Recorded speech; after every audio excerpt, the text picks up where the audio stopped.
Manchester City are still alive here. Balotelli, Aguero! Back, Fuchs. And the ball in behind Damian Vardy! It's 11! It's heaven for Jamie Vardy! You are an ostrich. Well, your head must be in the sand. Is your head in the sand? Are you flexible enough to get your head in the sand? Now the fans are shouting every week, Louis van Gaal's army! Louis van Gaal's army! Feet after a fabulous start. The game just got away from you there. I have nothing to say. Nothing to say about the game at all. Drama from day one! This is the league we want to watch!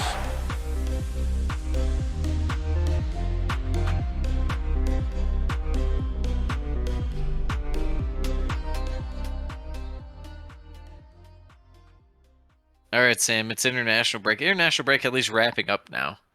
So we actually have some real games coming up. You know, I don't know about you, but I've been enjoying watching the United States play nations whom I've never seen their team play.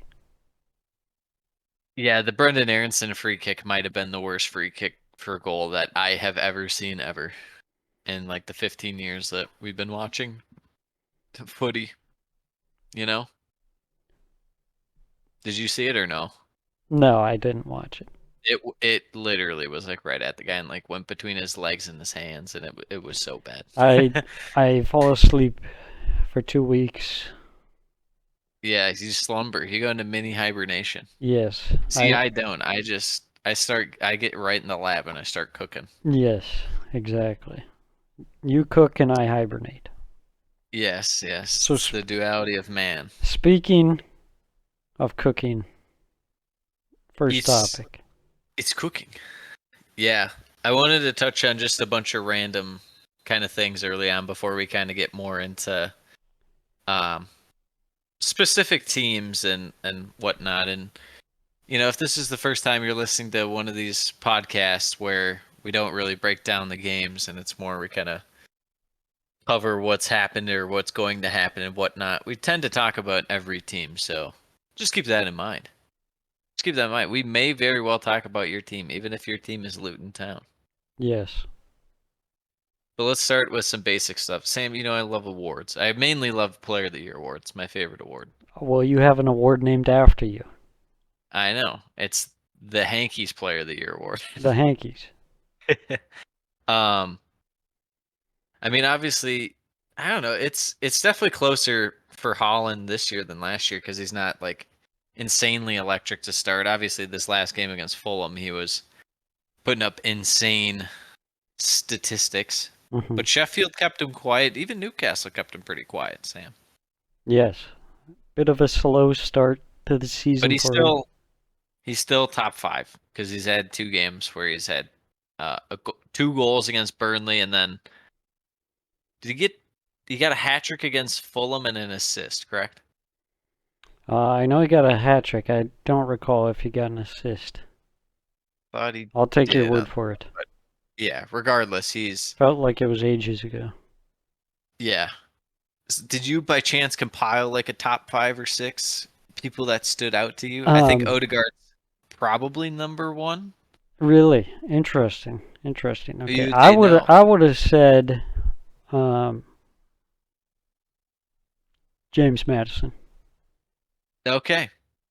Could we lay out the case? We'll be talking a lot about Ange Ball in this one, but just lay out the case. You think he's their most decisive player for Tottenham this year, and given the fact they've had one of, if not the best attacks so far?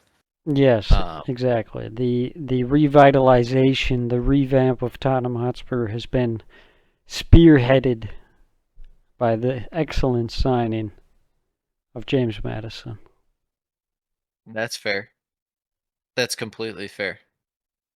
I think that someone would definitely have to be up there for Tottenham. I think a lot of people would say Maddison. I think Basuma would probably be up there. I think Tottenham fans would try and even just like meme a couple guys into existence, like Romero and stuff. Like Richarlison. No, he's too busy being on top of the stadium. Yes, revealing their brown third kit, the Chicken Man. the Chicken Man himself. Yeah, I mean, you could say Madison for sure. I would say, obviously Man City. You'd almost have to go Rodrigo as well Yep. in that top three. After that, it gets really, really interesting. Jared Bowen probably deserves a shout Okay. if we're being honest. Mo Salah, decent start to the year. Yeah. West Ham, well, there's no one that's fully really stood out. I guess you could maybe say if anyone stood out besides Bowen, maybe Ward Prowse, but I wouldn't say he's been like as electric as a few other guys, you know. Mm-hmm. Is there any real defender that is stood out in your mind? You That know, could potentially be in there? Yeah, because last year Trippier was in conversations, but I don't think there's a defender quite yet who stood out. There's been yeah, people who've been playing great. Joachim Anderson's been it'd amazing. probably come But not- from Manchester City again. Only the 2 goals conceded. Maybe Mhm. Kyle Walker. Okay, you didn't want to just give all the credit to Ederson. Yeah, 5 saves so far this season. Big ups. You know who I'm going to throw out there? And it's only because I'm looking at it right now. He has the most points per match in fantasy. Not that fantasy always matters, but I mean it's somewhat of an indication Evan Ferguson. for me. No, it's for midfielders. Oh, The number one midfielder in fantasy right now. Brian Mbomo. Yeah, He's been okay, playing pretty well, well. my favorite midfielder, Brian Mbumo, who's never played What can you midfield in say? his life. I know. It's a so lie. good. He's literally just a winger. That is an It's absolute lie. It's so awesome. But he's having another fantastic year. That's true. Is there really anyone on Liverpool you would consider I mean, Salah's been playing a little better lately, but I feel like they're just kind of more of a well-rounded team now that it's not like Yeah. any individual. Let's try to give it just to Darweezy Habibi for rescuing Uh, them against Newcastle. Alisson, perchance. I think the guy on the worst team you could consider would probably be your boy Awani on Nottingham Forest, right? I think that's a little bit of a stretch. I know. That's the problem when we don't do this in person. You can't see my face, so you can't really tell that I'm kidding. But But you're being completely serious. can we talk about Todd Bowley, player of the year? Todd He's not even a Bowley, player, but he's a player, all right, just off the field. he's a play, yeah. So you break it down. Let's break it down here. It's all in one still for power rankings. Well, I'll say Rodri 2/Madison 2. We'll have them tied for second and third. And then round it out for me, Sam. Who's your fourth and fifth right now that you have in mind? Yeah, then I guess Odegaard. And then fifth, I don't know. It's a tough call. I know. Because it's like, who do you go with on... It has to be someone on Liverpool almost. Unless you just want to go with Kyle Walker, a City defender. By the way, did you see the Kyle Walker contract extension reveal? Yes, I did, On- and That it just is pretty cringe. solidifies But my hatred towards the It's- fake club that is called Manchester City. if it was any other club, we would love it. Let's just say Exactly. It's like they think that they're like a legitimate club that has a soul and that. you Yeah. know, can make memes, but they're just a shell of a club that no one actually cares about. I But was just anyways, surprised 'cause the last few years, there's been a lot of guys that have at least been. You're like, all right, yeah, you could be up for player this year. Not that much, and continuing with that trend. I get we're 4 games in, but even this time last year, we had guys on the hot seat. There's really no managers on the hot seat right now, Sam. well, you say that. Who are you thinking? Maybe You say Paul that. Heckingbottom? Or who are we thinking? Who do you have lined up here? Yes, Or I hot would. seat. I would say Rob Edwards and Paul Heckingbottom started this season on the hot seat. I think Rob Edwards. Yes, I just don't know what Luton get if they sack a guy because I don't know what that gets nothing, them. but they'll still do it anyways. Okay. Gary O'Neill, he's another one coming in, already on the hot seat. was on the hot seat when he was hired. I just feel good about him because the players at least respect him in a certain extent. But yes, I agree. Their ownership is so bad that like I could see them lose like 3 in a row, and then they'd like win one and they'd lose like 2 more and they'd still sack him. And it's like, okay. Well, Uh, also the thing is he doesn't have the fan support. yeah. So they could turn on him pretty quick. And then, I don't know if I'd say hot seat, but slightly warm Eddie Howe. Yep. That's fair. We brought that up on the last pod, or maybe not the last pod, but the pod before, and we're like, what if Newcastle just stink and Eddie Howe is out by like March and they're kind of trying to move the project forward? Yeah. Could happen. Yeah. Could happen. Is there any other kind of like general trends that we've seen in the last few years that, caught your eye that we're not seeing or that is even ramped up besides the terrible refereeing? I mean, we all know that. We had our conversation about what Mike Dean said prior. But is there anything else that really kind of stuck out to you at the start of the year where you're like, oh, we haven't seen that really, and this is something I'm noticing a lot, or something where it's like, oh, this is continuing?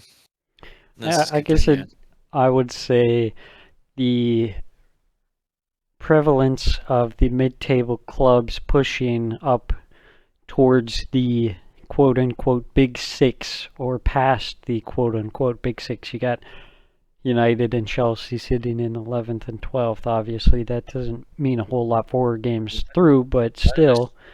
When was Chelsea a Big Six team? Like 2020? Never. A long time ago. They're a big 35-man squad. That's pretty low. Well, I think even if you flipped it and said 53, that would be pretty low. Yes. Yeah, I definitely feel like teams are kind of separating themselves from the pack. Like, obviously Brighton last year did, but I feel like even Brentford and obviously Villa has been for like the last year or two. But even then, last year they started off pretty slow. So I guess, they're technically just still separating themselves from the pack. But like it just feels like it's insurmountable that Brighton or Brentford or Villa would be relegated not this year, but even for the next like 3, 4, 5 years, right? Well, I don't know if I'd go as far as that, but 2, 3 years.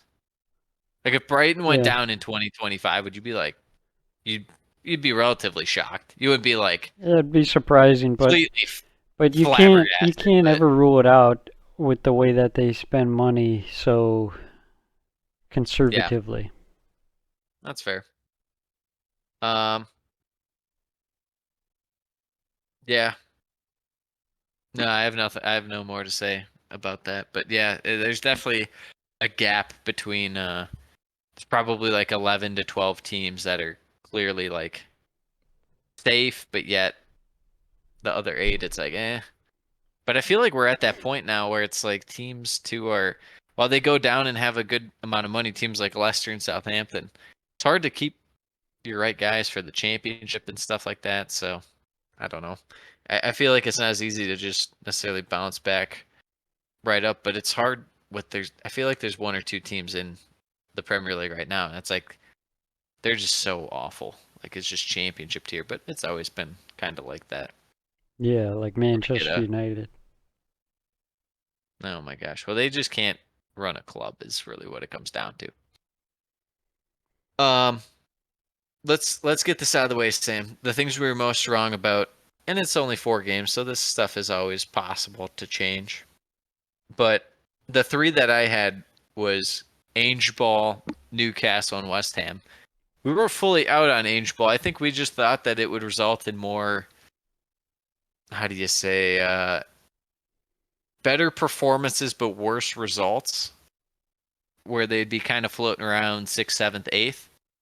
But right now, I mean, if they're able to sustain this and they're able to play like this, I mean, sky's the limit as far as, top 4 is definitely reasonable, to say the least. Yeah, I don't think we ever said this will never work. It was more of just more of an expectation, Yeah, it wouldn't work right off the bat like With- we thought. with the way Yeah. that Tottenham is run, how they really struggle to hire managers, and at times Are we have talking about the same team? had to go down to their seventh choice. But yeah, definitely we didn't expect the revitalization as quick and as exciting as it has been for Tottenham. But getting Kane out of there, they've just kind of taken this opportunity to refresh. They got Madison, who's just slotted in perfectly. It is funny that a lot of people will be like, has anyone for Tottenham ever been this good? And it's like, yeah, Nuno won his first, 3 games, 4 He won games? Manager of the Month in September. Yeah.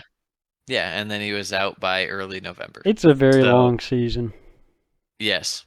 And not to mention Tottenham, while they played Man U, it could be one of those things where like maybe Man U's just not that good. Well, I And know they get that. to play Man U at home. So I don't know. They played Burnley, and the toughest game was Brentford, and they went down early. They got the lead to come back, but then they also blew it. So I don't know. Next is Newcastle. I think part of this and why this is just early, but we got to bring it up because we thought Newcastle would be, killing it. Really tough schedule to start. Yes, for sure. Yeah. I mean, City, City, Liverpool, Liverpool, and Brighton at Brighton to specify. at Brighton, and also they had to play Villa as well, which they won that game, Yeah. but still a tough fixture. That's a gauntlet. Yeah, That is a gauntlet. yeah. So plenty of time to turn it around, but we'll see. No injuries have really kicked in for him, so that's gonna happen given the players they have and whatnot. Yeah, I think the only thing for me regarding Newcastle is that kind of the lack of playing time so far for Callum Wilson. It's been pretty much all Isak, despite the results not quite going their way. So I feel like maybe that might change coming up in the next few games. Yeah, especially they gotta save Isak for the revenge game against Dortmund, so he's got to be playing in the Champions League. Whereas Yes. Callum Wilson can feast against the lower Premier League teams. And then last but not least, West Ham.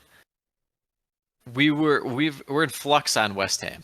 We've been in flux on West Ham Yes. because they had Rice and we're like, well, they're not going to keep him, but we just have to anticipate that he'll be here. So we had him like 12th, and then they sold him and they didn't sign anyone. And we had to move him down to like 15th, and then they signed some guys and we're like, okay, well we probably move him back up to 11th or 12th.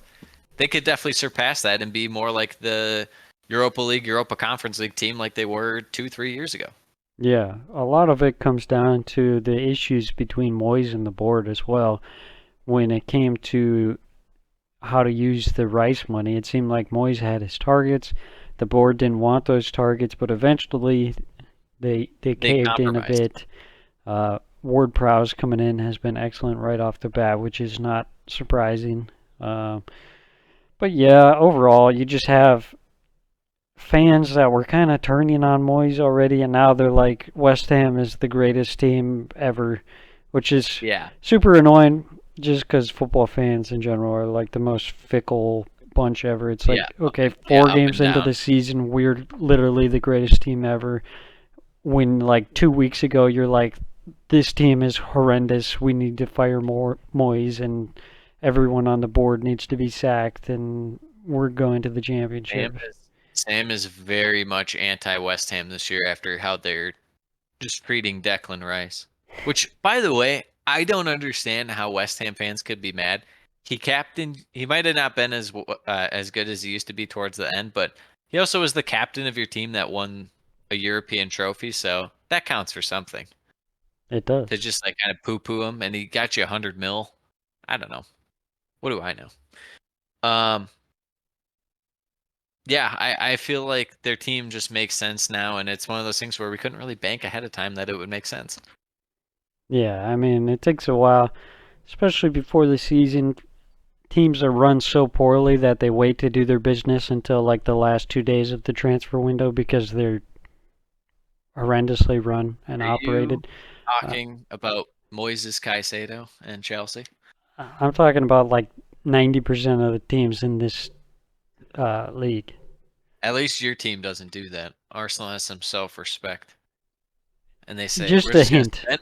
Even if we whiff, we're going to whiff early. That's We're going true. to get the guy. He can just whiff early. It hasn't always been the case, but this year No. got the business done. And I mean, I think everyone would agree that this deal, the Rice deal for Arsenal and West Ham, has worked out in favor of both teams. Arsenal got their big name. West Ham were able to replace, a few guys. Refresh the squad and add depth, which they Yeah. needed so bad. Exactly. So, all right, let's move on. Top 5 indication from our early predictions, Sam. Yes. And you can rank these in the order that you want. We'll get the Madison one out of the way. That Madison was a steal. The fact that he was just there for 40 mil. I mean, I don't know. Yeah, it's insane We- how we there said wasn't from a the- bidding war. Makes no sense. I mean, it was just him. It was just Tottenham and Newcastle. Yeah, Newcastle pissed off Leicester, so that was never going to happen anyways. Well, they got Harvey Barnes anyways, I guess. Other ones, we got Liverpool title contention. That Liverpool would be the clear third best team, if not second Hmm. best team. Down on Burnley, which we originally didn't think we were down on them, but compared to what everyone else was saying, we were down on them. Yeah. It's one of those where it's everyone kind of penciled them in a little higher just because their style of play. It's like, oh well, check the personnel because I don't trust it. The shaky Chelsea and United, we had them 5th and 6th. Where, I mean, people didn't really have Chelsea that high, I guess, because I think most people knew that a lot of the guys Chelsea got were younger, so it'd take some time. But Mhm. people were having United 3rd. Yeah, And definitely 4th. people are third or so delusional when it comes to Some United. people 2nd. Yeah, people want to believe. It's like just because they finished third last year does not mean that they're automatically going to finish third this year. There were a lot of, I mean, Liverpool didn't start Not playing until like 20 weeks into the season. Chelsea Not even just that imploded they'd upon finish third, themselves. but thinking that it would improve because they'd have to improve at some point Yeah, in order to keep third. And it's like, where are they going to improve?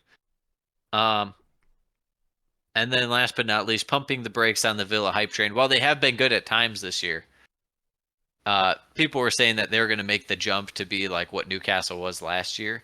And they still could, don't get me wrong, but I think they're still another year away or so, right? yeah, at least. And I think, like I was just saying, that was some extraordinary circumstances last season with the decline of the traditional Big Six. Yeah. Agreed. All right, Sam. We're gonna do what we normally do, and we break down every team. I pick a topic about every team. I kind of lump them into categories. You know this. Hmm. You know me. It's whether it's 5 categories and there's 4 teams, or 4 categories and there's 5 teams. This time I went 4 categories with 5 teams. That's the Well, fun thing about math. Yes, when it's 20, it's a beautiful, beautiful number. It's very even. Let's get into some trends, Sam. Hmm. And I just want you to give your take if you think it'll maintain, if you even think it's truly a trend, or if you think it's just kind of a blip on the radar. Nottingham Forest being better on the road this year. I think, Worst team last year in the Premier League yeah, on the road. They've played Arsenal on the road. They held in there. they did. They played United on the road. They almost got a point, almost won. And then they beat Chelsea in London. So, at the bridge. So, I think that it's clearly that they're better. Can they maintain this? We'll see. I think part of it, too, is just Cooper actually getting familiar with their team, and they're actually investing in guys that make sense now, too. I think that helps. Yeah. Not just like, Emmanuel Dennis is out there for 7 mil. Great. Let's grab him. And we play him 4 times.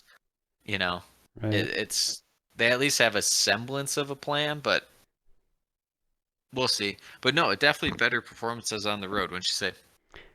Yeah, 100%. And I think part of that comes from just that experience of last season, figuring things out. It looks like Steve Cooper he wants to go with more of a defensive setup on the road and just kind of sit back, which I don't know if I'm really that crazy about it, but so far it's worked out. I like their squad a bit better this season. I like Alonga, as we've been talking about. Yeah, in the past that's few your episodes. personal top 5 indications. Is this called the Alonga call? Yeah, It's been fantastic for him. yeah. Him and Liverpool is like my big drum I've been beating here. Um, yeah. Overall, I think their defense hasn't looked as terrible. Don't get me wrong; it's pretty bad, but I think they've done a better job addressing the midfield and having a couple more guys that can win the ball yeah, in midfield. And I think, before the year, I thought that it was a great job for them to go get Ola Aina, and he'll have a good impact on the team. And we've seen that so far. He's a very versatile player. yeah, Getting the guy from PSV, Sangre, should have a good impact too when he comes back after international break. yeah, Another trend I wanted to talk about was West Ham, how good they've been specifically on the counterattack. Years past, obviously, they were complete killers on the counterattack, Sam. yeah. That was Last year, their for big whatever thing. reason, their build-up was just like, it was very odd that they were so set on like kind of going a little slower and stuff. I don't know if it was Moyes. I don't know if Moyes felt like his personnel, he had to kind of protect his defense and midfield from kind of going too fast. I don't know what that was, but now they're guns a-blazing again and they're going fast. Yeah, I think maybe it just came down to like the squad personnel. I think their team right now is really balanced. Yeah. The midfield I mean, last year- especially, I really like. Yeah, last year you look at, they didn't really have a 6. It was their whole rotation. Think about all the players they had in there, minus Rice. You're relying on Soucek. You've kind of slowed down your reliance on, or lowered your reliance on like guys like Fornals and stuff. But even then, a lot more attack-minded players in midfield. Hmm. Whereas now, with Alvarez in there, you just have a rock. Ward-Prowse, we've always said not great defensively, but he at least kind of knows what to be and knows where to be and what to do and stuff. And he can play the ball wherever he wants. He can just ping passes. So, yeah, you're right. There's more versatility to the team, and it makes more sense. So I think that definitely helps their style play. And you know what else helps? When Mikel Antonio does get a couple chances on the break and he converts them, which he has this year. You couldn't say that last year. He couldn't do anything. I don't know if I'd rely on that, but Well, rely is a tough word, but that sounds very not exciting and not something you look forward to. yeah, I think that's probably their next big project is figuring how the heck they Yeah, move on striker. from Antonio. Well, that's the thing, and they've spent money on strikers, and I think if there's one squad where you probably don't just want to out and out 9, there's so much with football trends these days with having a guy like Kai Havertz, who's kind of more of a center forward, and he's real good at pressing, real good at passing. It might not be the best finisher and stuff. It's one thing when you're a top team and you constantly have the ball and you're going to try and you need to score and just get a guy who gets the ball in the net. West Ham, it's not like they need an out and out 9 necessarily. Doesn't hurt. And I think Danny Ings fits in nice as kind of like a backup or the guy who can pop in as that number 9. But Antonio, just a physical dude out there who knows where to be, what to do. Just a savvy vet. Yeah, So I think that's he kind makes of the big part of it is the physicality that he brings along with the pace and work rate as well. Danny Ings, I mean, he can run a bit, but I don't think he quite has that physicality that Antonio can bring, kind of pressing up and winning the ball back and hold up play. And the speed. Speed's not quite there. Yeah. Um, The other thing about West Ham, I just their midfield, I think, works so well. Like you said, Alvarez is that rock. And then you got 2 guys who aren't necessarily 10s and who aren't necessarily 8s. in Paqueta and Ward-Prowse, and having them kind of as these like Guardiola type, how he uses De Bruyne kind of on the edge of the 18-yard box to whip Yeah. in balls like that. Those guys are just perfectly suited for those roles. So their midfield is like really well balanced, I think. I completely agree.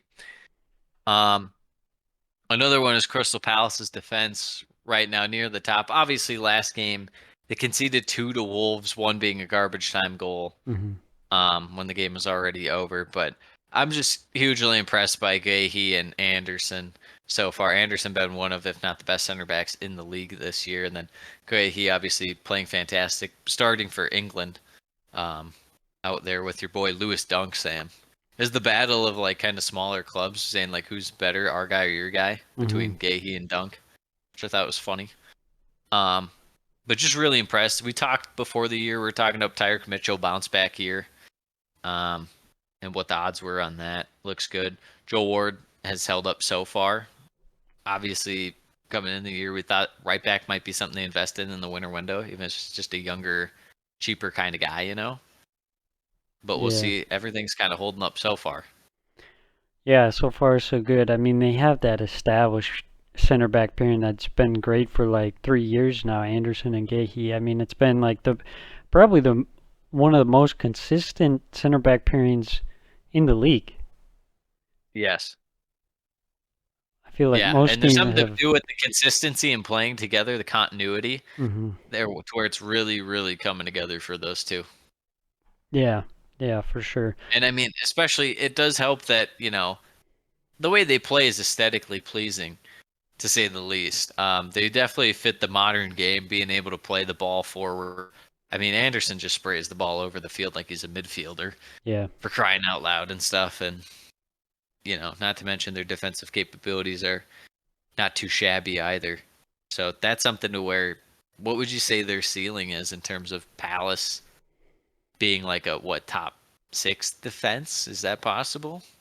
Top 7 in terms of like least amount of goals scored, combined with, their attacking output and stuff like that? Because Anderson and Gahey will both get assists and stuff, but also pop up and score a goal or two. Anderson already has this year so far. Yeah, that's a good question. I'd have to lay out all the defenses, it's kind of tough off the top of your head. Yeah, probably in that range. I think probably is a fair ceiling. Like, would you say that they're right now? Would you take their defense over Brentford's? Yeah, I think so. I think I would too. I mean, don't get me wrong, Pinnock has been pretty good, but I still think like either of Gahey or Anderson are like a huge upgrade on him. I think I would take it over Villas. I think I would take it. Brighton's kind of where you get in a tough spot, but because they're going to be real close. Yeah, I think the problem with Brighton is kind of that second center back spot. Yeah, Webster's not really what he used to be. It's like Webster or Veltman is You would kind like of to a say that question mark. Newcastle's better than Palace, but this year, definitely not.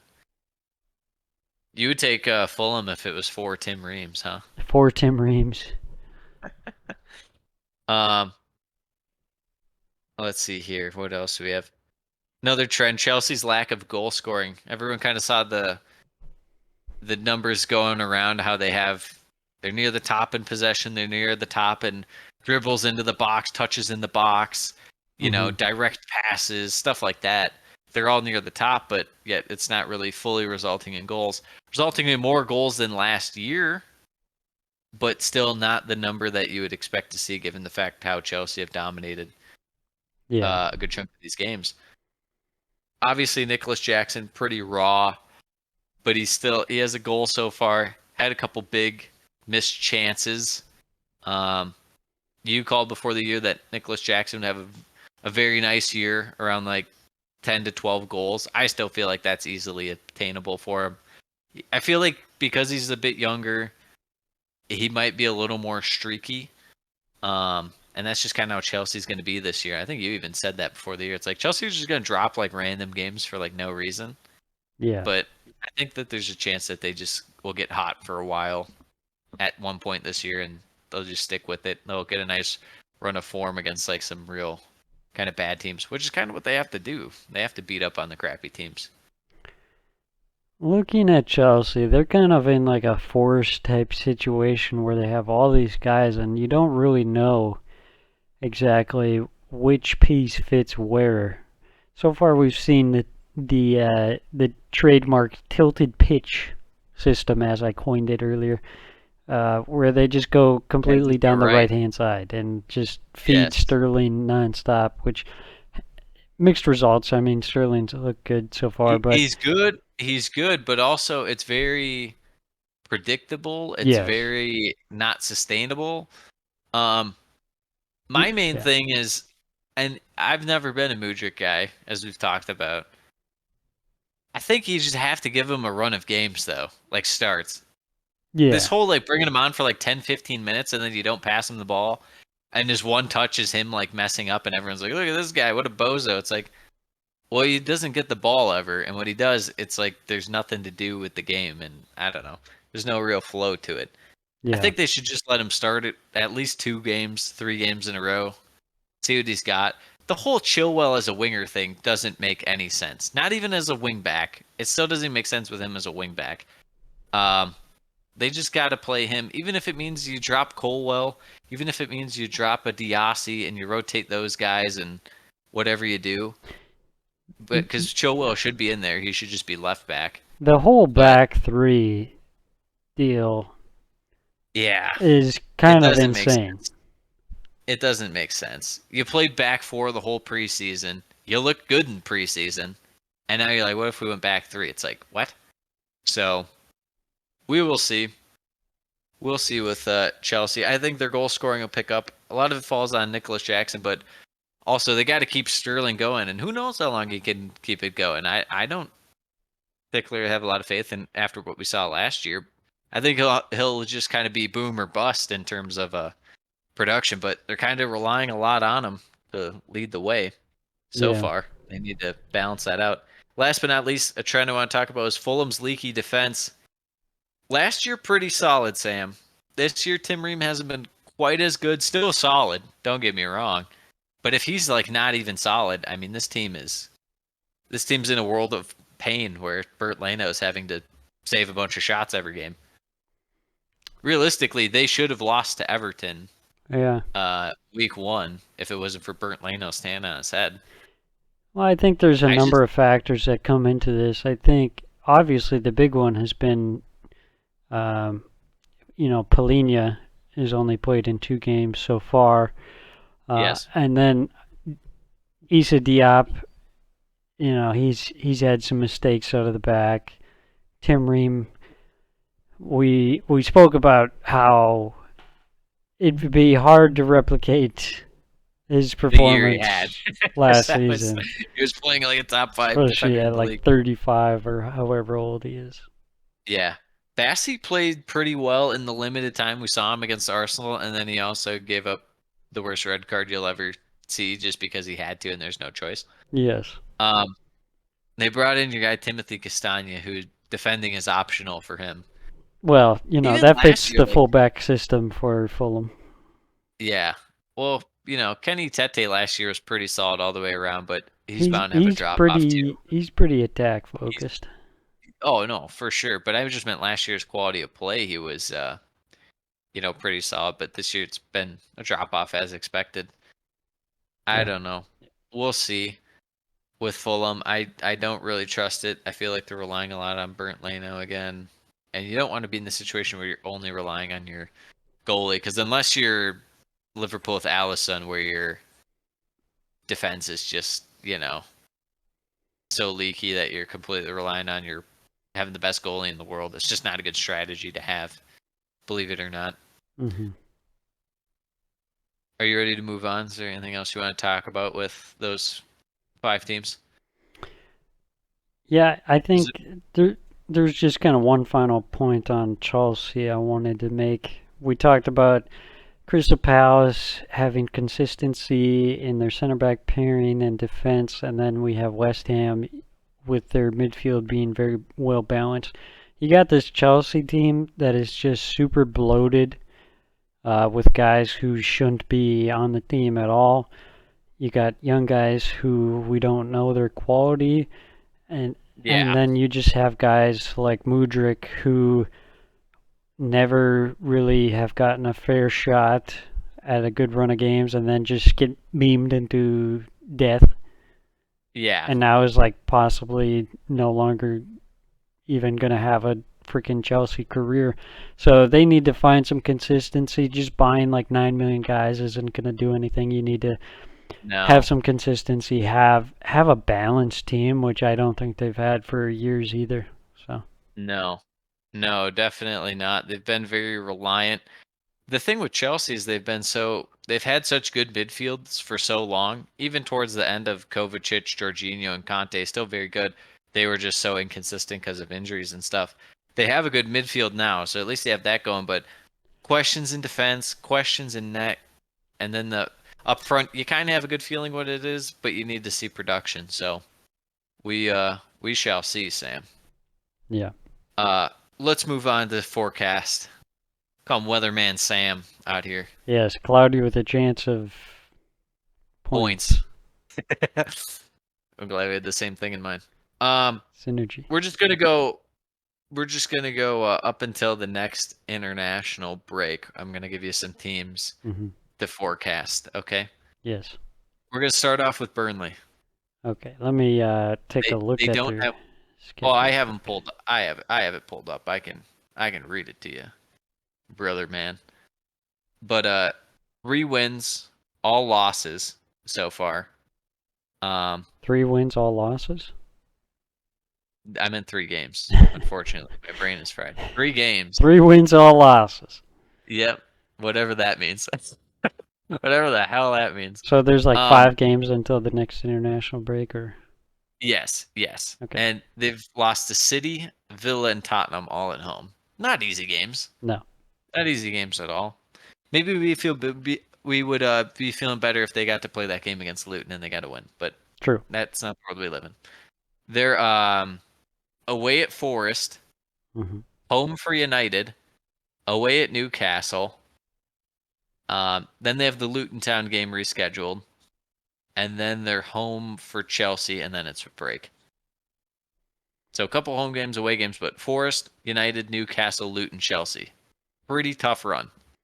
Yeah, tough. I think obviously possible to get points against Forest and Luton. Unlikely against Chelsea, Newcastle, and United. But hey, none of those teams have been amazing to start the season, so I don't think Exactly. it could be ruled out. But I think they pick up a win against probably Luton, and then maybe a draw against Forest, and I then think probably they- lose I the think- other games. I think they draw either against United, Newcastle, or Chelsea, one of those games, and they win against Luton. I think that's I think that they can't be lose to ruled Forest because it's in Forest. okay. But we'll get to those predictions later. But what would you like to see? Because their attack's actually not been like that terrible, and like just Yeah, when you watch it. yeah, But their defense, which was pretty good last year, it's not so good this year because they're not holding the ball quite as much. And if they do, they're completely caught out.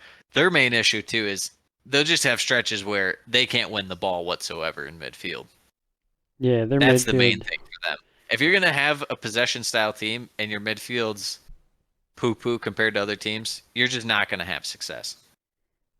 Yeah, I really don't feel great about this team. Like on the eye test alone, they look okay, but then you look at their team and it's like, they've looked pretty Yeah. rough at the fullback position. They've got exposed like in every game so far. The midfield gets outworked, and then you have the attack, which okay, you got Lyle Foster scoring 2 goals. It's okay. It's something at least. It's something, But but it's the defense is just not.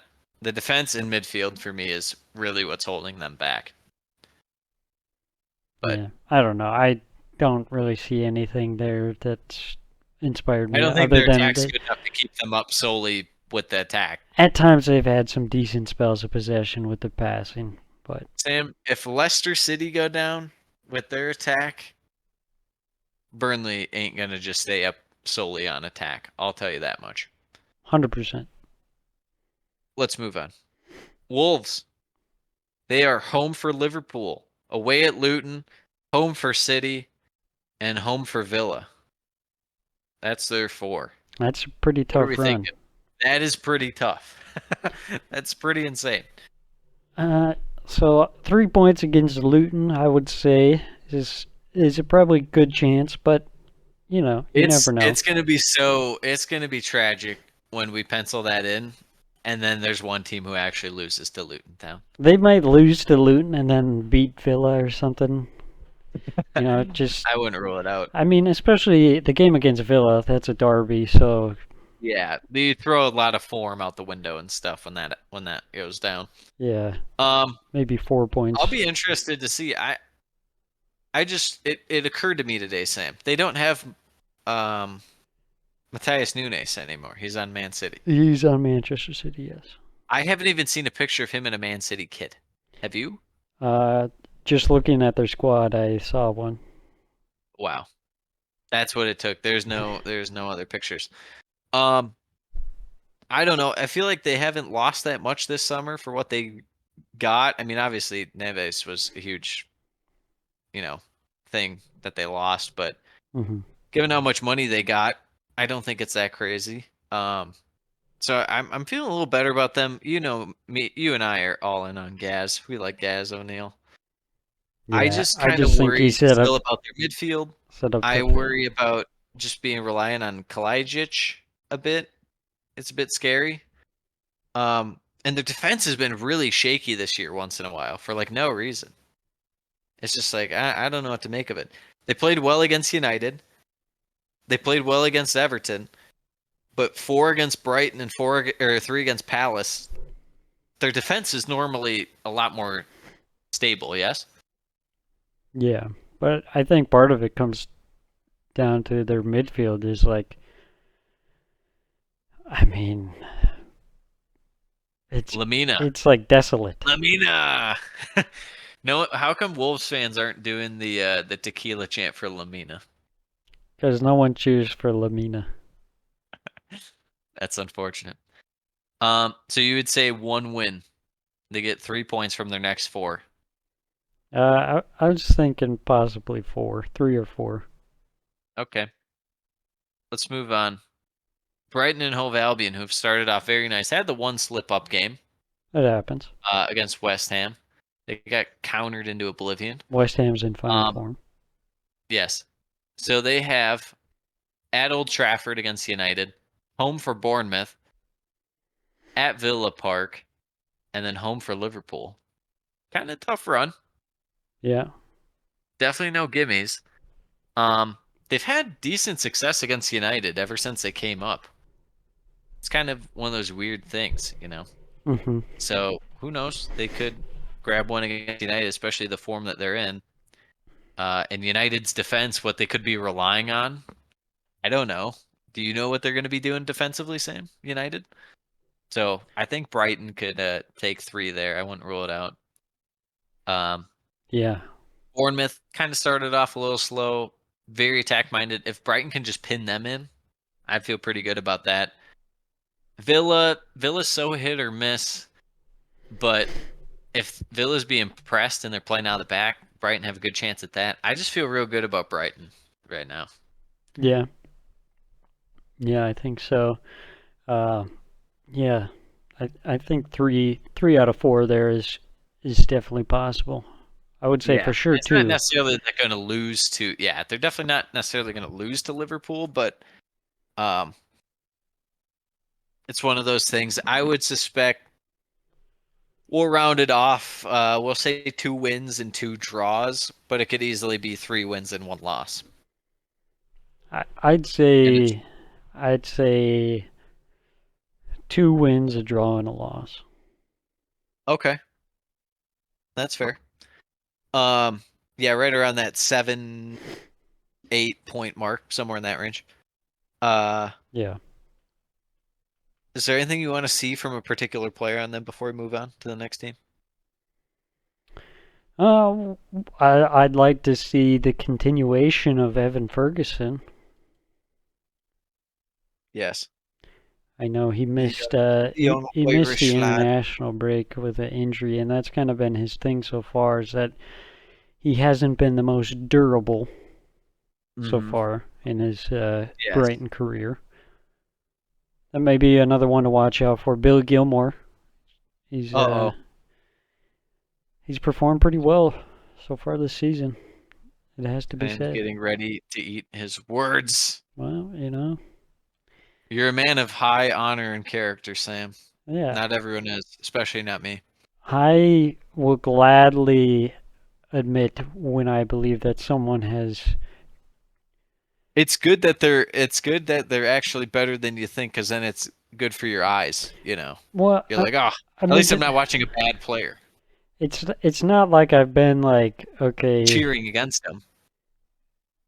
I just- I have been judging his performances, and I have decided that so far he has not been very good. I don't think he ever did anything for Chelsea. When he was on loan at Norwich, he did like absolutely nothing. No one did anything for that team though. So I'd be happy to change my opinion on him. You know, Yes, I'm not you holding get a him grudge around or some anything. Decently talented guys. No, exactly. No one holds grudges I'm here. We just- just want to see good. The more good players and the more good teams, Yes. the better for us. My opinions are a meritocracy. The better you play, the more highly I'll rate The you. more you, yes. Simple as. Tottenham Hotspur, Sam. Let's get some forecasting in. They've had an easy run so far. It definitely picks up a little bit here in the next patch. Home for Sheffield. Away at Arsenal for the North London derby. Home for Liverpool. And then at Luton Town. You would think 2 wins for sure, Sheffield and Luton. Yeah, you would think so. We'll have to see with the Arsenal game, given, there could be injuries. Arsenal does tend to have guys get hurt. Arsenal will be playing Champions League coming up here. It's a North London derby. Yeah, things go out the window as far as form and stuff. It's pure passion, Yes. as your guy Super Mick Arteta would say. And then Liverpool playing fantastic at the moment, so hard to say. Is there something that you're looking for with Tottenham coming up? Maybe something with Rishi Richarlison or something? See if he can get going? Well, I don't think he'll be playing much. I mean, they went away Well- from him in the last game and just opted for what was it, Son up front? Was he Yes, playing and in he there? had a hat trick. Yeah. So I don't think Richarlison's going to be playing much. I think the biggest thing for me is that they have some young guys, that maybe don't have the most big game experience, like Udogi and Van de Ven. Oh, yeah. So we'll see how those guys kind of adapt to the higher pressure situations in games like the North London derby or against Liverpool Yes, when the pressure's on. absolutely. Speaking of Liverpool, Sam, Hmm. we got a forecast what they got going on. At Wolves, home for West Ham, at Tottenham, home for Brighton. We're going to figure out what Liverpool are made out of. I mean, we have a good Yeah. inkling that they're a title contending team, but they got a lot coming up here. Not to mention they'll have their Europa League games as well mixed in here. It'll definitely be interesting. I think you'll see whatever depth that they've acquired this year, how well Klopp can utilize it. You'll see your boy Curtis Jones a little bit sprinkled in more. Hmm. Probably see a little Harvey Elliott. I Yeah. don't know if we'll get as low as Ben Doak, first game legend Ben Doak, Ben Doak. but we'll see. What do you think about those four? Wolves, West Ham, Tottenham, Brighton. Yeah, I think you said it well. Like, we'll see what they're made out of. If they're legit and they win 3 out of 4 of these games and maybe draw the other one, then I think, like, okay, people should be on watch for this team. But, they could easily lose 3 of these games. Yeah. It wouldn't even be that crazy. It'd be kind of like Newcastle situation where it's like you lost 3, but you played some of the toughest teams you'll have to play in a row. Yeah. What is there to say? Yeah, so we'll just kind of put a earmark on this one and say, okay, we'll see come the next international break, are Liverpool legit or not? Because I think this stretch of games will really tell. 100%. Any of those forecast teams that we went over that you feel real good about, or that you're kind of? I tried to pick some interesting teams that had kind of a lot on the line coming up, or Yeah. teams that we could see, like Burnley. At least they have a chance to win one or two and Mhm. can improve, and Liverpool they have a lot to prove coming up. So, Yeah, some interesting teams. I think the biggest two would probably be like Burnley and Wolves. You know, they got Yeah. some things to prove that they're not just going to be completely trash. And Wolves, hopefully they play Kalajic and start him a bit more. You said you're worried Yes. about if they have to rely on him. I hope that they do rely on him and, you know, put some more trust in him, play him more. Yeah, I think he could be good. I think it's just one of those things where, and maybe the injury last year was just bad luck. Who knows? I don't know his injury record at Stuttgart and stuff like that. Um, I like him as a player. It's just one of those things where it's like, I don't know if I want to be fully reliant on him. I would love to be that he steps up and pops off, and then you are just like, okay, we need this guy to bag more goals, but I just don't know if he's there quite yet. I feel good about him. All right, Sam, let's give some grades. It's early, but let's give some grades based on the first few games. Teacher Sam. Sam, you always wanted to be a teacher. You always had the utmost respect for public school teachers. Absolutely. The heroes of Heroes. America, Sam said. Heroes. Let's start off with Man City, Sam. Yes. They are undefeated, Hmm. but I don't know if you could give them a straightaway A. No. Beat Burnley, where Burnley probably was in the game for about 20 to 25 minutes, but Man City did a good job choking them out. City absolutely like a boa constrictor, suffocating Newcastle and making that game like as dead as possible. Yep. And they rely on a Julian Alvarez banger. Almost blow the game at Sheffield. Yeah. They still win 2-1 because Rodri's insane. And then Fulham, they're tied 1-1, and they get an absolute ref ball goal. Just a horrible mistake to go Changes the take the lead 2-1. Yeah, 2-1 before half. They have some injuries right now. I know Grealish, Kovacic, obviously De Bruyne. I just don't. What would you give them right now, given what your expectation for them is? Performance-wise, I feel like it's at best like a B, maybe Yeah. D plus. Yeah, I was gonna say like a B to B minus. I mean, just watching them, it's been like It's not the miserable. same. It's not the same. Even like the last couple years with Gundogan and stuff, they at least felt like they had a bit more. They were balanced, but going forward felt a lot better. This year, it's like they're super reliant on their defense and stuff to be Yeah, like no mistakes because their attack's just not going to be. their attack Quite without as good like De minus Haaland. Bruyne and Gundogan is pretty rough.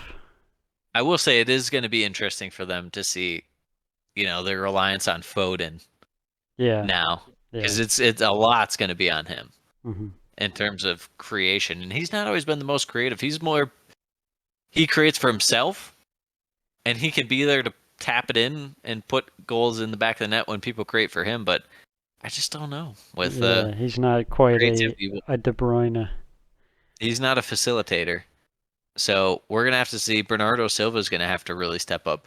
Matthias Nunes, come on down. It Yeah, could also be the Jeremy Doku show. There's a lot of moving parts. This is a completely different Man City team. yeah. So It's we'll see. it's pretty meh to me in terms of Man I know. City. Well, it's at least I know. Well, that's why it's kind of interesting to me because it's like, well, can Pep Yeah. do it with guys who I think are significantly worse? But not significantly, but you know what I mean. They're worse. They're a Brentford, good step Sam. down. Absolutely. Brentford, 1 win, 3 draws. Hmm. Drew with Tottenham, Palace, and Bournemouth, and they beat Fulham. Pretty unlucky to not beat Bournemouth, but Should have been it Bournemouth. is what it is. Yeah. I would say performance-wise, you would probably give them a B plus. Results wise, probably more like a B minus, C Mhm. plus. So overall, what do you say, a B? Yeah, I Maybe think look B's at B minus. B's fine. Okay. They've been decent. I mean, watching them, they seem fine. They should have beat Yeah, Bournemouth. especially without Tony. Yeah, without Tony. No, Ivan Tony, they're able to hold their own like consistently. Yeah. Very impressive. Is there anyone that stood out to you for Brentford besides my boy Brian and Mbomo? It's a good question. Let me refresh my eyes here. Refresh your eyes. Shada's been better than he was last year. I'll say that. The defense I feel like's been just as good. Rico Henry might not be quite as good as the last couple of years, and that's probably just a slow start to the year for him, in my opinion. Don't you feel like? But Jensen and Norgard, they're the same guy. Yeah. Same guys that they were the last couple of years. Nathan Collins, maybe. Yeah, your guy Jan Alton Wisa are the exact same person. They just feel like one of the most like reliable teams. No, Yeah, they're kind of like that. you know what they that are. old. They're like a 2000 Camry. It's like you know exactly what you're getting out of it. Yeah, It's not. It's like a peanut butter and It jelly ain't. sandwich. It ain't It is. fancy, Yeah, but you know what you're getting, and it gets the exactly. job done. Exactly. So we'll stick with a B there. Aston Villa, Sam. Aston Villa. They've About been as a up little and bit down.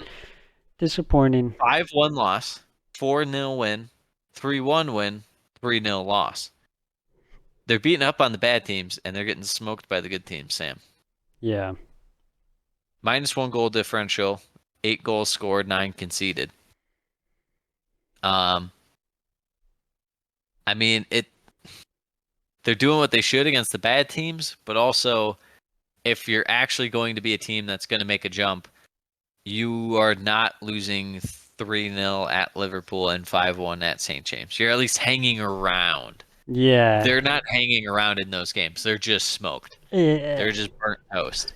Right. It's less about the pure result as in like a win or a loss. And it's Yeah. more about how they played in those games. I mean, in that first game they were playing that freaking suicide high line and they got punished for it.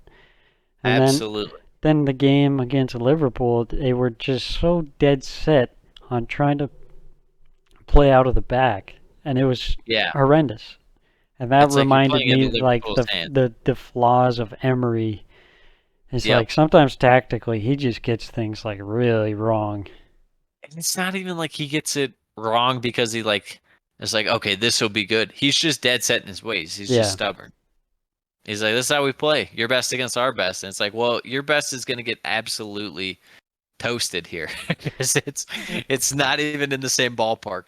And That's the other especially when it's like, okay, the game against Liverpool, it's not like there were no alternatives to play style. You could play a freaking counter-attacking hoofball kind of game. Yeah, Try and catch Liverpool out. But you just you sit have- there and try and hit your head against a brick wall. Yeah, especially they weren't utilizing the middle of the field that game. You've been saying the Luca Digne thing needs to end. We've both been really saying that for like 2 or 3 years in terms of just like why would anyone really Yeah. want him? He's such a luxury guy. He's a But- washed guy, is what he is.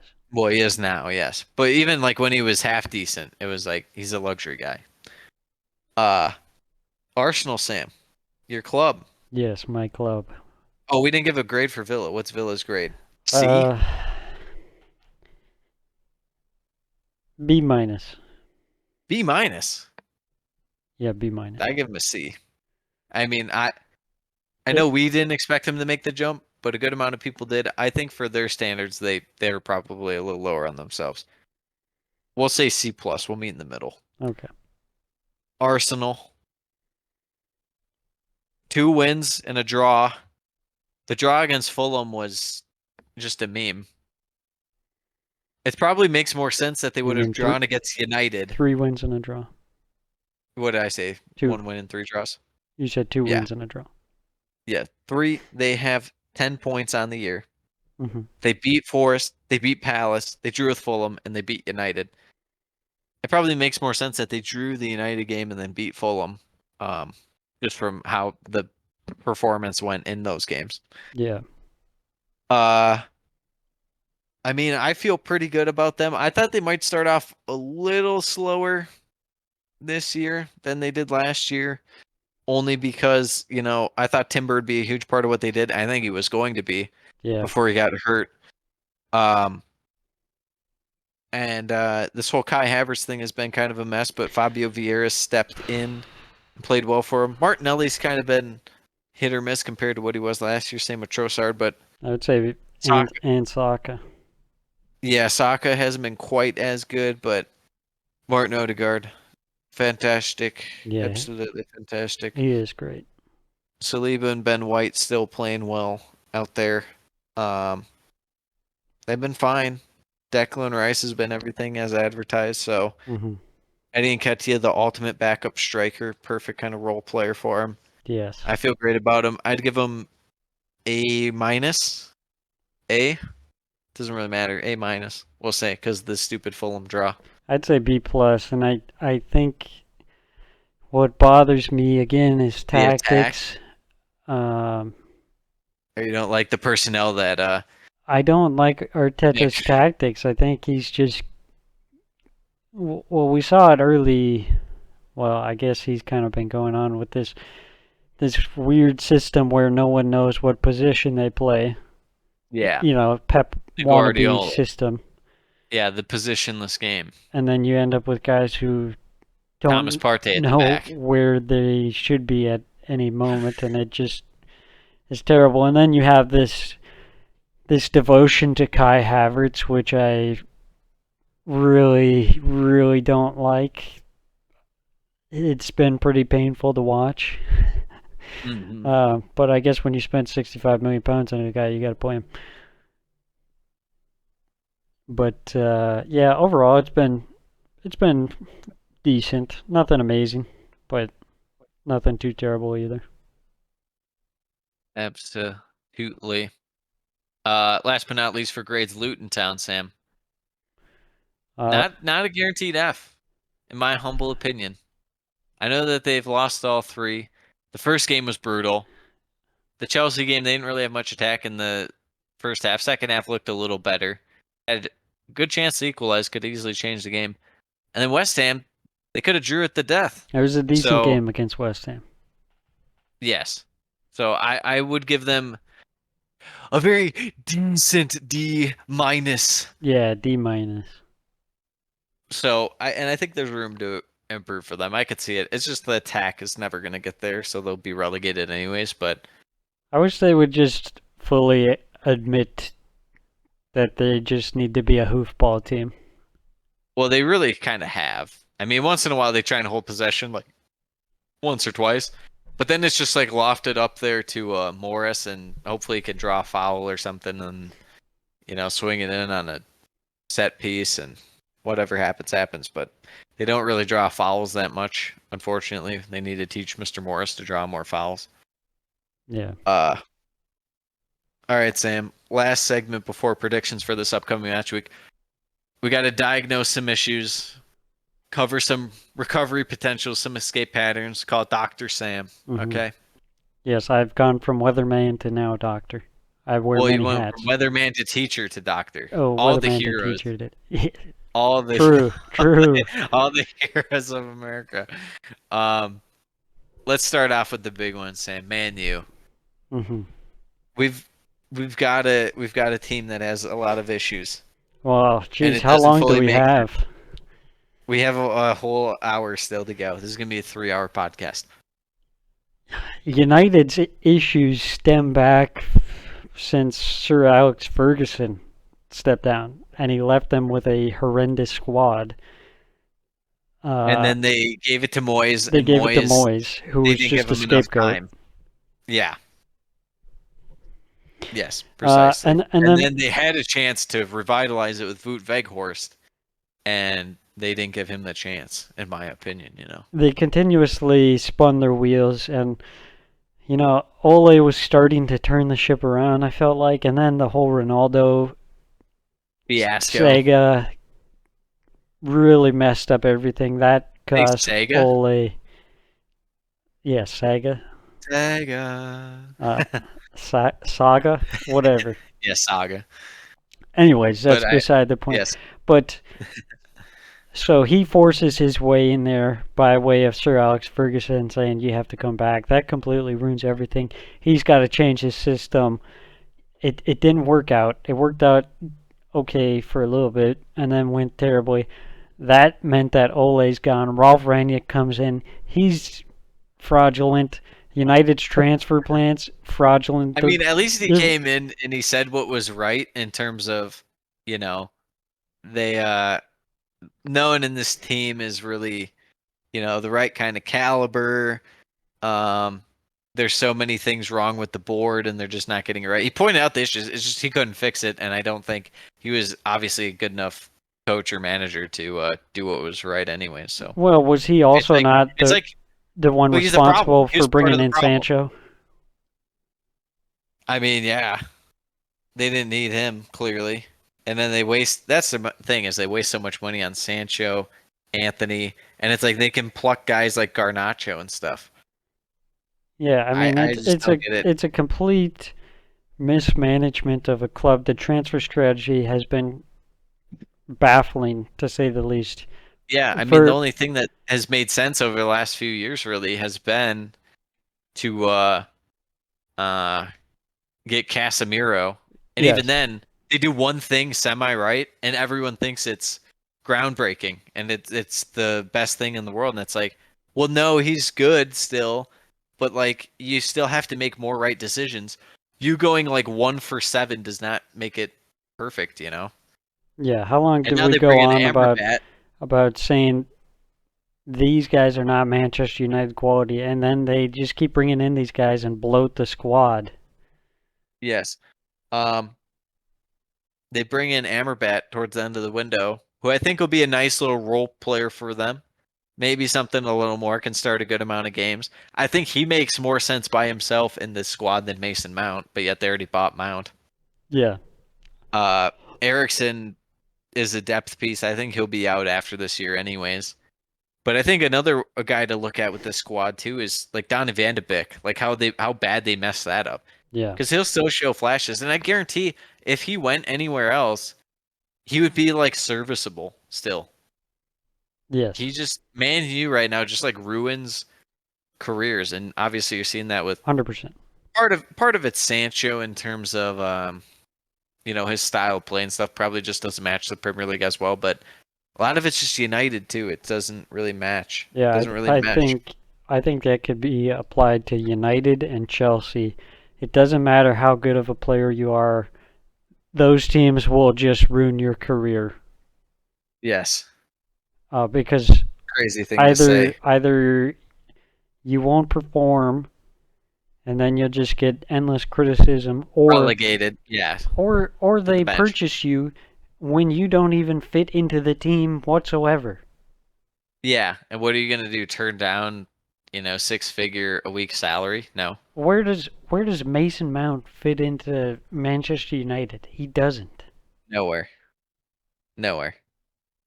And Not at all. then you have Eric Ten Hag, who is one of the worst target identifiers in the history of the Premier League in terms of a Big Six manager. Everyone just loves him so much, but all he does is take guys from Ajax and bring them to the Premier League. Have you seen the De Ligt stuff developing with Bayern? No. Tommy Tuck is not very happy with him. He thinks he is a ball stopper, and he does not like him really. And he's been relegated to the third choice behind the Korean guy they got from Napoli, and Kim and Jay. yeah, and they got someone else too as a center back, and they've been rolling with those guys now. So De Ligt, all I'm saying really, Sam, is I have a good feeling that he may make his way to Manchester United in the near future, whether it's next summer or I don't think this winter. We'll say that, but Okay. next summer, my De Ligt radar is tingling. All right. My Dutch fraudulent radar is tingling. Yeah. Yeah, I mean, if I have to diagnose the problem, it's the transfer strategy. I think Ten Hag is okay. Not necessarily like what Man U want to do in terms of being like the best club in the world like they used to be. But I think he's fine given what they had been for a while. I mean, he's no Mourinho. He's probably more in the Ole kind of tier, in my opinion, I rate where Ole it's like high. he'll get you top 4. Yeah, he'll get you top 4, but you're never ever going to challenge for a title. Even Ole got second, although that was a weak Premier League, but at least he got you second. Same with Mourinho.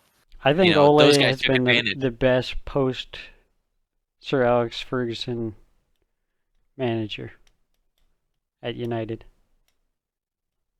What's the name of your YouTube channel again? The Premiership Perusal podcast. Louis Van Gaal just unassociated himself with us, by the way. I mean, What about Louis. Ryan Giggs, man? Did Ryan Giggs not make the cut? Eric Ten Hag or Ryan Giggs? And then Um, United, they got all this controversy at the club. It's Oh my gosh! Well, they put out 5 statements this year. Statement Like not FC. 2023, this season. Yes, statement released FC. They're such a shambolic club. It's brutal. Meanwhile, their Let's move- supporters think they're a legitimate. Challenging for Challenging. second. It's like, what world?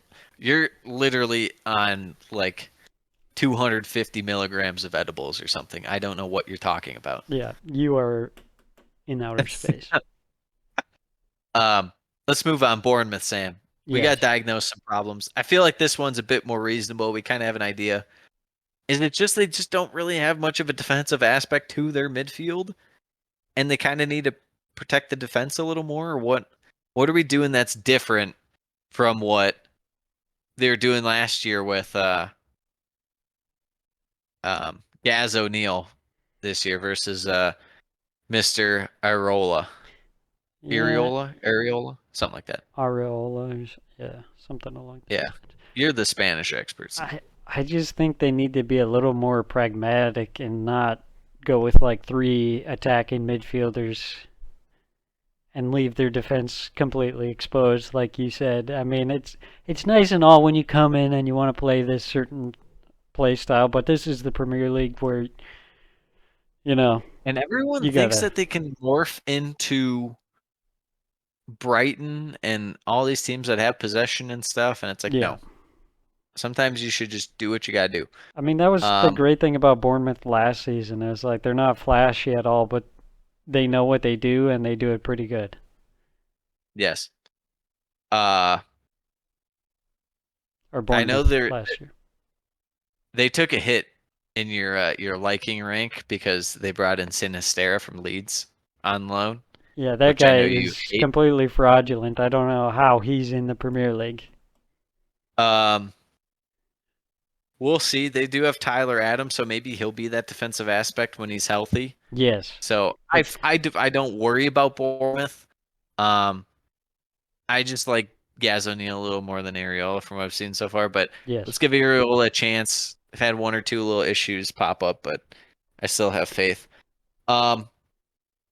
Everton, Sam. Yes. We got to diagnose some problems with Everton. Surely it's not as simple as they just don't have the right attackers, because now they do finally have the attackers and Beto and Danjuma that we have faith in. Well, if you had been listening to me, I said that Everton are on the up and up. Okay. Yes, true. And they still haven't even unleashed the Jack Harrison special.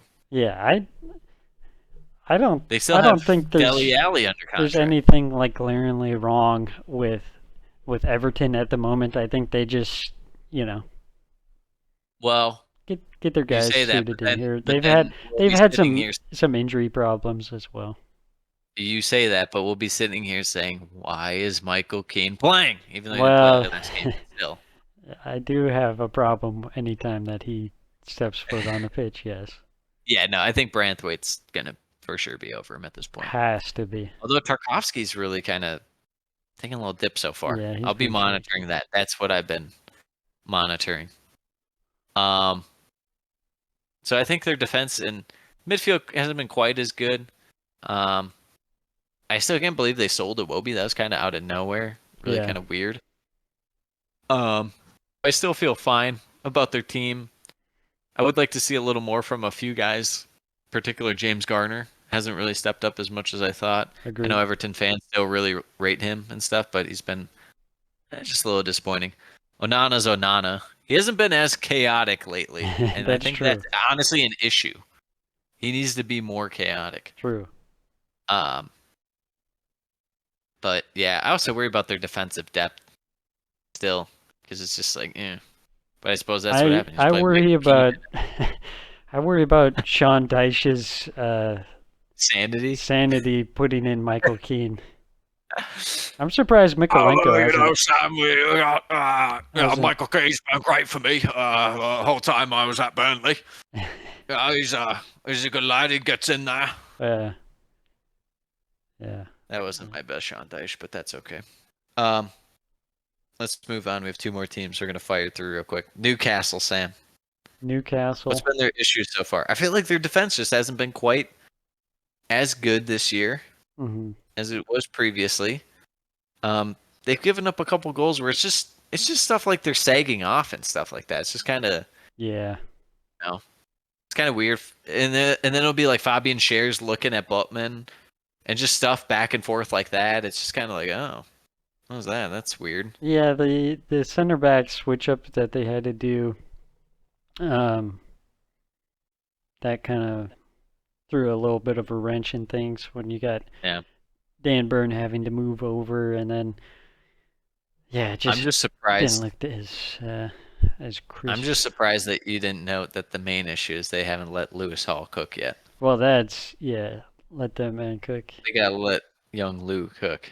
Let that man cook, and also, as I said earlier, a little more Callum Wilson. Yeah, I just can't wait for the Livramento and who we were just talking about, Lou Hall. The Lou Hall and Livramento. I'm curious to when see they're out there. Livramento because we haven't seen him in so long because he was hurt. Yeah. It's like, Not to mention it where's was he at? a knee ligament. Yeah, Like, who knows? You never know with those. exactly. That's why I was kind of. Everyone's like, "Oh, great signing." I was like, Who knows? We'll You see." never know. Yeah, it's definitely wait and see. All right, Sam. Sheffield. Sheffield United, the Blades. What's wrong with them? I think the question They is, don't have what enough isn't Gus wrong Hammer. with them? Sam, they got Tom Davies out there, though. They got Tom Davies. They got Luke Thomas, young Luke Thomas. Yeah. Their attack. Cam is- Archer. Yeah. Still waiting on Brewster. They got Ollie McBurney. Yeah, I don't know. If It's just tough. if I Cam think they Archer just are in a can't like spot- hard carry, Yeah. then I'm I worried. think they're just in a tough spot to where they don't really have the quality. I think they have the potential to still get like 17th or 16th if they play their cards right and they just really go full on park the bus and they kind of get some counterattack going. Pretty much go Forest last year, but I just don't know if they'll do that. Yeah. They kind of like to play a balanced game where the ball's just around midfield and they're like, keep it away from our box. And we can't get it in your box, but keep it away from our box. I don't like that style. Yeah. I don't know. I've seen That's the one thing I've seen I enough didn't know George category. Baldock. I can tell you that. The Greek?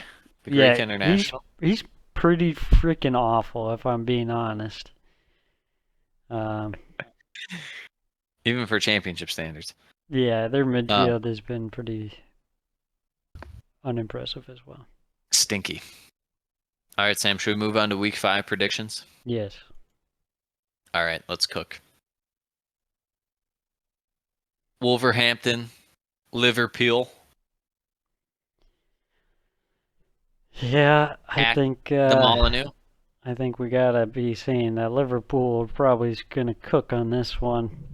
I'm thinking 3-0. Even though once in a while Wolves will give Liverpool a little tough run, I think that this would be an easy matchup for Liverpool's defense, or their midfield to kind of exploit. Have a little Champions League coming up, so maybe they get up 1 or 2-0, and you see Salah or Luis Diaz come off. Yeah. Maybe we see a little of like your boy Shimikas in this game, Shimikas Matip, Yeah. because Van Dijk is going to be out. Right. Is the red. As far as Wolves, I mean, your best bet is to have Fabio Silva and Cunha start cooking again, but I just don't feel great about it. I think this is one of those games where you'll see how like Ait Nouri will play well this year, but this is one of those games where it's like, when is he ever going to get forward? I just have a hard time seeing it. So 2-0 Liverpool for me. 4-0 Liverpool. Holy smokes. Holy smokes. All right. Crystal Palace. Aston Villa. I think this will be a good test to see where Villa are. I like where Palace are right now. Yeah. I think I it's really it's do. kind of like a test in the opposite direction for Palace. Like, how high Let's can they go. go? Let's think about how funny it is that I'm just talking up Joachim Anderson, how good he's been, because he has. Hmm. And then their player of the month was Jordan Ayew. Yeah, well, that doesn't count. That's like fake news. Fake, It's the like ultimate fake Nuno news. winning Manager of the Month. September awards mean nothing. Are you talking about Sunderland's own Stephen Fletcher winning Player of the Month in August September in awards, 2012? whatever. Yeah, That's amazing. yeah, that was great. Back to Now Villa playing Palace. for Wrexham. Stephen What a Fletcher. legend. Yeah, Yeah, I'm it'll gonna say be an 1-1. interesting battle. Yeah, that's kind of what I was leaning towards. It'll definitely be interesting to say the least as far as the midfield battle. I really kind of like where Palace are standing right now as far as that. The attack worries me a slight bit just because it would have to at this point take like 3 or 4 games of either Edouard and or Mateta scoring straight for me to feel good about it Yeah. entirely, to where I'm like, I can rest easy knowing Palace can for sure score. I'm going to go, you're right, with a 1-1 draw. I think my only concern is this could be a game where Villa just like possess the ball like 80%. Yeah, and then it's the one chance Etse gets and he cooks Luca Digne and he is That's running true. down the sideline.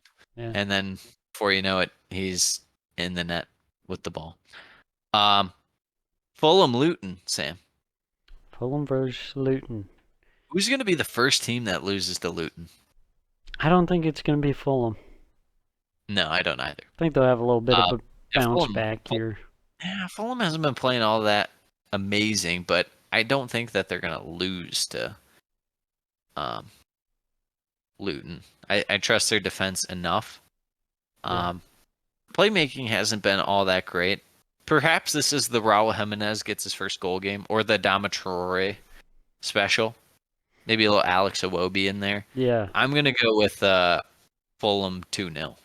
Yeah, I'm going 2-0 as well. Man U, Brighton, Hove Albion. This will be a good one. Yeah, it'll be interesting, to say the least. Very intrigued by that matchup, Sam. I think that I'm really tempted to pick Brighton to win. Heart says Brighton win. Mine says draw. I just think that this is one where you could see De Zerbi get the best of Ten Hag in terms of tactics Yeah. and how they want to line up. And I don't trust United's defensive situation, so I'll go for it. I'll say Brighton 3-2. You don't trust Harry Maguire and Johnny Evans? Harry Maguire, thank you very much. Yeah, Harry Maguire, he's pretty good. I think I'll go with a 1-1 here. Okay, one of us has to call the draw. One of us has to call the win. That's Just because some like United weirdness. Yeah, it's like a Dello, like tapping. He's just And like standing in the back. it just seems like sometimes they're kind of hard to predict because they don't really play that well ever, Yes. but they get results sometimes. Tottenham Sheffield. This should be a pretty quick one. I don't see Tottenham having any issue with Sheffield. Angel should be able to pick apart Sheffield for the most part, especially since Sheffield did not fully sit back. I'm gonna go with a 4-1 victory. I was gonna go 3-1. Lovely. West Ham, Man City. The Paqueta- Lucas Paqueta derby. Paqueta anti-revenge game. Yes. Revenge against not getting the transfer. Yeah, pretty much. Sam, I gotta say it. I think, and I like him as a player. I still think he's good. I think Julian Alvarez is getting the point. He's a little overrated. 100%. 100%. Just a wee bit. I He's think. up for FIFA Player of the Year. Yeah, dude. You That, sure? Are we sure he that's should insane. be in that? Are yeah. we sure? Especially when you have like 3 other guys on that City team that probably were better than him. Three's It's a like low number. you're gonna say Alvarez over Rodri. I wouldn't. No, you're gonna say Alvarez over even Akanji or Diaz or Ake or Walker or you name it. I don't see it. Yeah. I do not see it. Even better than Bernardo Silva. I don't see it. This game though could be tough for Man City. I feel like they could just hold the ball and West Ham kind of, sit back, don't do a ton. hmm I'm gonna go with a 1-1 draw. I'm gonna say that they drop Oh, points, wow. even though, yeah. And I'm gonna say that Holland does score though. He scores their goal. I think it'll be a typical brutally boring Man City game where they win 2-0 but don't look very good. 2 goals in the second half. I'm going Holland and Bowen to score. Newcastle and Brentford. The 11:30 game. This is an interesting Nice matchup. one. This is a nice one. Newcastle could rebound. Brentford, was this a couple years ago? And it finished 3-3? It was like one of Eddie Yeah. Howe's first games. Yeah, I think so. Finished 3-3 or 4-4, something crazy. I just remember St. Maximin scoring, and the Scottish announcer at the very end was like, Sim, as he's like running up to the crowd. Yeah, good midfield battle in this one. I feel like there's going to be very, very limited chances. Yeah. It's not going to be a ton. A lot of it's going to be on set pieces, but both teams are good at set pieces. True. I'll go 1-1 draw. 1-1 draw. I'm gonna say Newcastle bounce back, get a 1-0 draw. Or sorry, 1-0 victory. The classic 1-0 The classic draw. 1-0 draw. Our brains are like fried. Yeah. I don't know what our See issue what is. happens when we get past the Three- hour what- 120 mark. It's just What did I say earlier? I said three wins, three no. You three said draws. two wins, 1 draw, and then you said like three draws and 1 win. And I was Or like, no, no, three- three no, wins three- and 1 draw, Hank. Yeah, three wins, and they're all losses or something. What are the like that. numbers? Oh yeah, 3 wins and they're all losses. What do the numbers mean? Yes, Bournemouth, Chelsea. Chelsea going to be debuting their amazing seafoam green third kit. So Chelsea with predict them their to 3 lose. shades of blue kits, yeah, you love to see it. revolutionizing the game. Pretty much. Yeah, I guess what I'm looking for in this game with Chelsea, if this is probably the one team you'd want to pin in if you're Chelsea and break down. But Bournemouth can easily spring on the counter because they have a lot of pace. I'm gonna go 2-2 draw. Man, this is a weird one. I'm not really sure what to think about this. I feel like Chelsea might win this one like 2-0. Well, last time they played, it was a very weird game because Bournemouth probably deserved to beat Chelsea, and Chelsea won 3-1. Yeah. Is the João Felix swan song? Right. Everton Arsenal. Sam, are you worried? Yes, I'm worried because I've been telling you, I've been saying Everton, man, they're coming. They're coming. And it's gonna just happen Surely, right on our surely Saka can cook Ashley Young. Yes, please. Hopefully, I would hope for so. your sake, for your sanity. For my sanity. Dude, Goodison is, I don't know, it's kind of It's hopping. spooky. It's always kind of hopping. spooky, dude. It's always happened. I know. Chelsea have lost there a few times over the years. which is hilarious because then when they suck, they somehow win there. I'm gonna go Arsenal 1-0, but I don't feel great about it. I'm going to say a 2-2 with a late goal from Arsenal to rescue a I point. feel like that's too many goals for that game. Yeah. Not that I disagree with the draw. I just feel like 1-1 max. I just don't see 4 goals in it. Yeah, that's possible. But we'll see. All right, Nottingham Forest Burnley to close out match week 5. I really don't like this game. Sam. This game doesn't exist. This is like the Monday of games. Should Chris Wood bag a hat trick, revenge game style? That'd be awesome.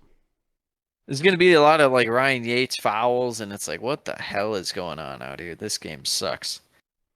I'm going to have to watch Scott McKenna and Joe Worrell go back to being shit for Forest, even though they held it together against Chelsea. I think there is a world in which Burnley wins. You brought that up because Forest's defense is just a bunch of saddos. But I think I'll go with a 1-1 draw. Yeah. I think And at we'll home, be sitting there thinking one of these teams definitely should have won. I'm gonna say 0-0. Okay. Let's get your prediction, Sam, before we wrap this bad boy up. Let's see. I am going to say that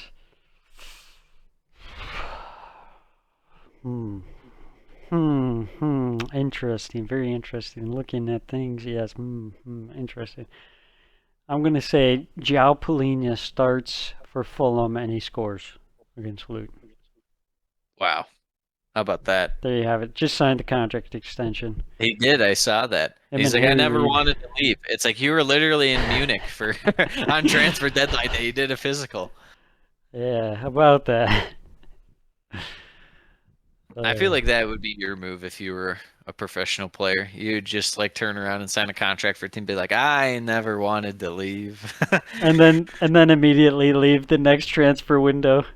Yeah, pretty much. It's kind of like it's really like what Wilf was trying to do all along, but it never worked out. So now he's in Turkey. The Caicedo. Pretty much. Except if I went All to right. Chelsea, I'd probably fucking like retire. You do the Gareth Bale at Madrid, like at the very end of Madrid, but you do that the whole time. Yeah. They'd be You like, "Can you playing leave? golf. We're trying to tell you," and you're like, "No," and you're sitting there, legs up, with the mask like over your eyes, taking a nap. Todd Bowley gave me 8 years. I'm using them, Did damn we- it. Did we talk about how Gareth Bale is in the new golf game in 2K23? He's a DLC player. That's amazing. That is amazing. All right, Sam. I think we're ready to wrap this one up. We fully cooked. We did. It's fantastic. I'm ready for all our predictions to come true. Yes. Fans, I hope all of your wildest dreams come true. And if you want to see your wildest dreams come true, make sure you like, subscribe, and share, please. Yes, please. That was the most depressing yes, please I've ever heard in my life. Until next week. Make a young When we man's go dream come true. Share the podcast. Until match week 6. Adios. Mis amigos.